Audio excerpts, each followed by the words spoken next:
Hi అండి, అందరికీ నమస్తే అండి. ప్రతి ఒక్కరికి మన కుటుంబ ఫ్యామిలీ మెంబర్స్ అందరికీ మన యూట్యూబ్ ప్రతి వ్యూవర్ కూడా వినాయక చవితి శుభాకాంక్షలు అండి అడ్వాన్స్గా. ముఖ్యంగా మనము ఈ పండగ వచ్చిందంటే చాలామంది రకరకాలైనటువంటి వినాయక విగ్రహాలను ఇంట్లో తెచ్చుకొని పూజిస్తూ ఉంటారండి. ఈ విషయం ఎందుకు చెప్తున్నానంటే, మనము ఈ వినాయక చవితి సందర్భంగా వినాయకులను కూడా మనము మట్టితో చేసినటువంటి వినాయకుల్ని తెచ్చుకొని పూజించాలని చెప్పేసి నేను కోరుతున్నానండి. ఎందుకంటే మట్టి వినాయకులు వాడడం వలన మనము పర్యావరణాన్ని కాపాడిన వాళ్ళు అవుతామండి.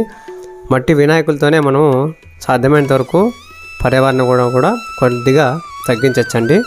ప్రతి ఒక్కరూ మట్టి వినాయకుల్ని తెచ్చుకోండి.